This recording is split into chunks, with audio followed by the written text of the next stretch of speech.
माझे नाव ओम संतोष कदम. माझ्या शाळेचे नाव विठ्ठलरावजी शिंदे प्रशाला आंबा. आम्ही इयत्ता 7तील विद्यार्थी. विकसित भारत अभियानाअंतर्गत आत्मनिर्भर भारत मध्ये पूर परिस्थिती यंत्रणा या विषयावर प्रकल्प सादर करीत आहे. सर्वप्रथम पुराची कारणे आपण पाहू. अतिवृष्टी, मानवी क्रियाकला, वातावरणातील बदल, ढगफुटी, वातावरणातील अचानक बदल झाल्यामुळे इत्यादी. नमस्कार, मी आदिल श्रोते. मी सांगणार आहे पुराची नैसर्गिक कारणे. एक, अतिवृष्टी. खूप पाऊस झाल्यामुळे नद्या नाल्यांना पूर येतो.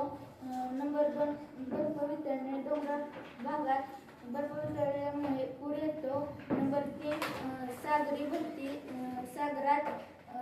सागरात समुद्राची पाण्याची पातळी वाढल्यामुळे नदीला पूर येतो. माझे नाव समृद्धी संदीप कदम. मानवी कारणे: जंगलतोड किंवा जंगलतोड.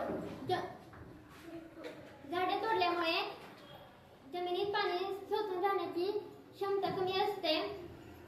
अवैध बांधकामे: नदीपात्रात किंवा त्याच्या आसपास अवैध बांधकामे केल्याने पाणी जाण्याचा नैसर्गिक मार्ग कमी बंद होतो. आणि नैसर्गिक ओढे बुजवणे. बुजवण्याने. नमस्कार, मी अर्णवी सुधीर गाडे. या अगोदर आपण महापुराची कारणे पाहिली. आता उपाय पाहणार आहोत. पहिला उपाय, धरणाचे योग्य नियोजन. धरणामध्ये धरण पूर्णपणे भरण्यापूर्वी आणि आपत्कालीन परिस्थितीत बचावासाठी आवश्यक ते पाणी टप्प्याटप्प्याने सोडले पाहिजे, शक्यतो दिवसाच्या वेळी. नदीपात्राची साफसफाई.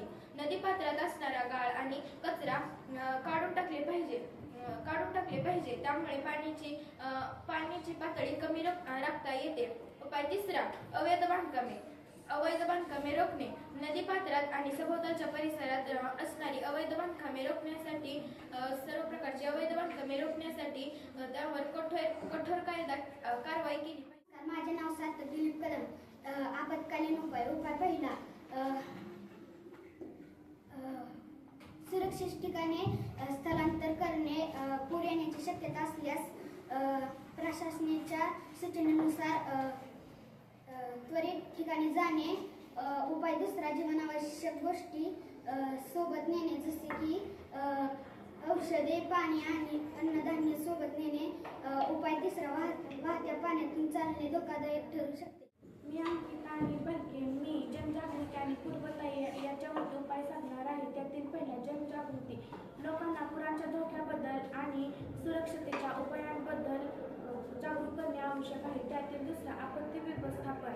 आपत्कालीन परिस्थितीतून लोकांना मदत आणि सहाय्य करण्यासाठी आपत्कालीन नियंत्रणाशी संपर्क साधावा. त्यातील तिसरा, पाणी शुद्धीकरण. पुराच्या दूषित पाण्याचा वापर टाळावा व पिण्यासाठी आणि स्वयंपाकासाठी स्वच्छ पाणी. तर आपण पाहिले की अतिवृष्टी, मानवी क्रियाकला, ढगफुटी इत्यादी कारणे. यावर राजकीय इच्छाशक्ती दाखवून आपण नदीची वळणे कमी करणे, नदीपात्रे सरळ करणे, नदीतील जास्त पाण्याचा साठा दुसरीकडे वाढवणे यासाठी नदीजोड प्रकल्प राबवला पाहिजे. नदीच्या पात्रात पुरेशी धरणे बांधली पाहिजेत. यावर आपण विद्यार्थी आणि सर्व नागरिकांनी काही गोष्टी केल्या पाहिजेत, जसे लाकडतोड थांबवणे, जंगले, नवीन झाडे लावणे व वातावरणातील बदल न होण्यासाठी आपण सर्वांनी प्रयत्न केले पाहिजेत. धन्यवाद.